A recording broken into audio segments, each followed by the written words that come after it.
भारत के missile attack के बाद अब लाहौर व कराची में हुए बम धमाकों से दहला पाकिस्तान। पहलगाम में हिंदुओं की टारगेट किलिंग के बाद ठीक नहीं चल रहे हैं पाकिस्तान के नक्षत्र।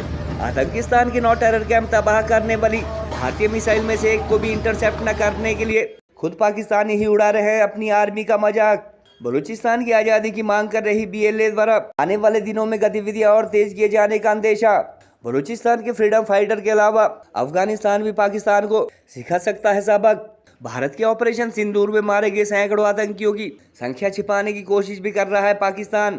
पहलगाम में धर्म पूछ कर हिंदू पर्यटकों की हत्या करवाने वाले पाकिस्तान के नक्षत्र इन दिनों ठीक नहीं चल रहे हैं और कल भारत के ऑपरेशन सिंदूर में 9 टेररिस्ट कैंप तबाह होने के बाद आज सुबह लाहौर में बम ब्लास्ट हो गए। बम ब्लास्ट करवाने का शक हालांकि बलूचिस्तान लिबरेशन आर्मी व पाकिस्तान के अपने ही आतंकी संगठनों पर जा रहा है, मगर पाक मीडिया में चर्चा इस बात की है कि आर्मी को भारतीय बॉर्डर पर डिप्लॉय किए जाने के बाद अब लाहौर, कराची व रावलपिंडी जैसे सैन्य ठिकाने व बड़े शहर भी सुरक्षित नहीं रह गए हैं। गौरतलब है कि इससे पहले गत 28 अप्रैल को जहां पाकिस्तान के वजीरिस्तान में हुए बम ब्लास्ट में 7 लोगों की जान गई थी, वहीं पिछले 2 सप्ताह से अफगानिस्तान बॉर्डर पर भी सीमा विवाद के चलते पाकिस्तानी सेना बड़े खतरे में समझी जा रही है। कल भारत के ऑपरेशन सिंदूर के दौरान पाकिस्तान के चाइनीज एयर डिफेंस सिस्टम द्वारा 24 में से एक भी मिसाइल इंटरसेप्ट न किए जाने व 100% टारगेट ध्वस्त होने के बाद खुद पाकिस्तानी ही अपनी सेना का मजाक उड़ा रहे हैं। बलूचिस्तान की आज़ादी की मांग कर रही BLA ने गत मार्च माह में जहां जाफर एक्सप्रेस को हाईजैक कर पाकिस्तान को आर पार की लड़ाई के संकेत दे दिए थे, वहीं भारत से युद्ध जैसे हालात के बीच अब BLA कुछ और बड़ा करने के मूड में लगती है।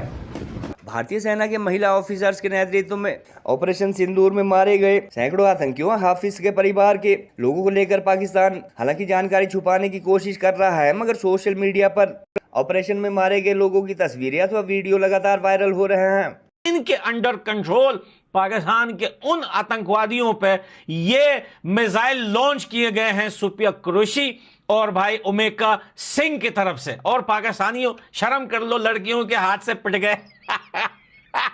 ये तो मुझे अभी पता चला है, अबे पड़ोसियों कमबख्तो, तुम भी लाइक ये 2 बजे से ये सिंदूर नहीं, सूरज कहां से निकल आए। ये 2 महिलाओं का वार था तुम्हारे ऊपर, खबरदार हो जाओ। ये सिर्फ 2 महिलाओं, 2 लड़कियों का, ये 2 भारतीय लड़कियों का वार था, जिसमें एक मुस्लिम और एक सिख थी। इंडिया ने पाकिस्तान के ऊपर 24 मिसाइल हमले किए और हैरानगी की बात यह है कि तकरीबन सारे मिसाइल अपने टारगेट के ऊपर जाके लगे। इससे बढ़ के हैरानगी की बात यह है कि पाकिस्तान का दिफाई निजाम, हमारा डिफेंस सिस्टम एक भी मिसाइल को इंटरसेप्ट नहीं कर सकते, एक भी मिसाइल को हम रोक नहीं सकते। ये हकीकत है। अब इसको आप ये मत कहें कि जी आप इंडिया की तारीफ कर रहे हैं, ये कर रहे हैं, वो कर रहे हैं। भाई जो हकीकत है वो हकीकत है।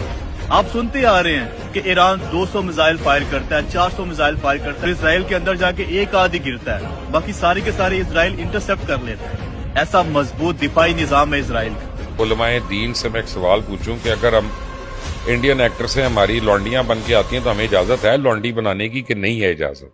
अच्छा, उसमें भी कोई आपकी चॉइस है? वो काफी है, लेकिन आप उसको छोड़ दें। ऑपरेशन सिंदूर 22 अप्रैल को पहलगाम में हुए विभत्स आतंकवादी हमले के शिकार मासूम नागरिकों व उनके परिवारों को न्याय देने के लिए लॉन्च किया गया था। इस कार्रवाई में 9 टेररिस्ट कैंप्स को टारगेट किया गया और पूरी तरह से इसे बर्बाद किया गया।